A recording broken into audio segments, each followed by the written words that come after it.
Welcome back. तो आज हम पढ़ेंगे अकाउंटिंग इक्वेशन क्या होती है। What is accounting equations? This is in your JKSSB finance account assistant syllabus. So let's start. Accounting equation basically shows the relationship between asset, capital and liabilities. ये एक relationship बताती है एसेट, कैपिटल और liabilities के बीच। अब हम इसका basic formula ये लास्ट टाइम एग्जाम में भी आया हुआ था, asset is equal to capital plus liability, सीधा सीधा आया हुआ था एग्जाम में। तो अब एसेट्स क्या होता है? एसेट वो चीज़ें होती हैं जो things owned by the business, जो वो चीज़ें जो बिजनेस की होती हैं, जैसे कैश हो गया, फर्नीचर हो गया, गुड्स, ये चीज़ें एसेट्स हो गई।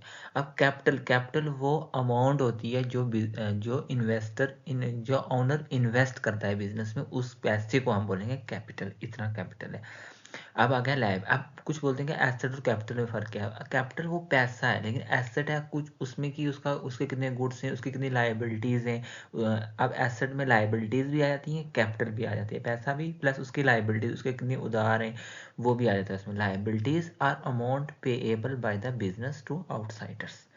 लाइबिलिटीज़ जो बिजनेस में पैसा है वो उधार है, उसको बोलते हैं लाइबिलिटीज़। आप समझ हो गया कि एसेट जो चीज़ें बिजनेस में हैं उनको बोलेंगे एसेट। कैपिटल कितना पैसा लगाया, लायबिलिटीज कितना पैसा लगाया, प्लस जो उधार है बिजनेस का उसको मिला के उसको मिला के हम बोलेंगे asset. Every business transaction affect, transaction मतलब लेन देन होता है। Every business transaction affect at least two elements of the equation. The accounting equation must always, accounting equation हमेशा हमेशा बैलेंस रहनी चाहिए। नेक्स्ट है जर्नल। जर्नल जो है is the first book of original entry. सबसे पहले जो होता है जर्नल में हम लिखे थे, देन लेजर में, देन ट्रायल बैलेंस में, देन आगे हम ऐसे प्रॉफिट लॉस में लिखते हैं। लेकिन फर्स्ट बुक होती है वो journal of book of original entry होती है, वो जर्नल में होती है। और इसके कुछ पॉइंट्स आपने नोट रखने हैं, जैसे all business transaction are recorded. पहले सबसे पहले जो भी ट्रांजैक्शन होगी वो जर्नल में लिखी जाएगी। ट्रांजैक्शंस जो होते हैं वो क्रोनोलॉजिकल ऑर्डर में लिखे जाते हैं। Journal entry is recorded using debit and credit rules. Each transaction affects minimum 2 accounts, जैसे हमने अभी पढ़ा अकाउंटिंग क्वेश्चन में। जनरल्स हेल्प करता है systematic and permanent record keeping. ये हमें बताता है कि एक पूरा प्रॉपर बताया कि लेजर में हमने कैसे कैसे लिखना है, कौन सा खाता कहाँ लिखना है। सबसे पहले जो भी ट्रांजैक्शन होती हैं वो जर्नल में लिखी जाती हैं। अब ये एमसीक्यू में accounting equation is asset equal to capital plus, ये तो आपको पता है, लायबिलिटीज आता है।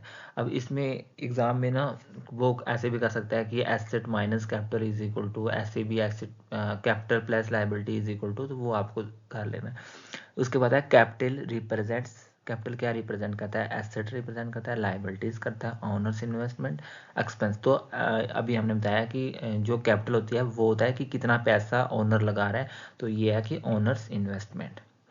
नेक्स्ट है which of the following is an asset. Asset कौन सा है इन बिलो में से? Cash, loan, creditor, capital. तो इस अभी हमने लास्ट लाइन पढ़ा, कैश जो है वो एसेट है। नेक्स्ट है journal is also known as, journal को हम क्या बोलते हैं? First book of original entry, that also we cover in last slide. Journal record transaction in which order, journal में कौन से आर्डर में ट्रांजैक्शंस रिकॉर्ड की जाती हैं? वो chronological order, means date wise की, इस डेट को या है इस डेट को, तो वो डेट वाइज लिखी जाती हैं। Chronological order means date wise sequence में, जो पहले आया उसकी पहले एंट्री, नेक्स्ट आया उसकी नेक्स्ट एंट्री, ऐसे इसको। नेक्स्ट है which book records transaction for the first time, कौन? ये इसका तो पता ही, आप ही बता दिए, जर्नल। नेक्स्ट है accounting equation must always be balance, true और फॉल्स? इसका है यस, अकाउंटिंग इक्वेशन हमेशा बैलेंस होनी चाहिए, तो इसका है ट्रू। क्योंकि जितने भी आपको एसेट हैं, आपका कितना पैसा किया प्लस कितना आधार, उसको प्लस करके आपका एसेट बढ़ना ही चाहिए। ऐसा ना हो कि आपका उधार बहुत ज़्यादा है बट आपको उतने देने नहीं है, फिर वो एसेट बढ़ेगा नहीं, वो अकाउंटिंग इक्वेशन बैलेंस नहीं होगी, अनबैलेंस हो जाएगी। तो अकाउंटिंग इक्वेशन हमेशा बैलेंस्ड होनी चाहिए। Which of the following is a liability, liability कौन सी है इसमें से? फर्नीचर है, कैश है, लोन फ्रॉम बैंक, कैपिटल, सीधा है loan from bank. Debit and credit rules are applied in which book, ये कौन सी बुक में यूज करते हैं? ये जर्नल में की जाते हैं। Journal entries are posted into which books? This also. Thank you so much for watching.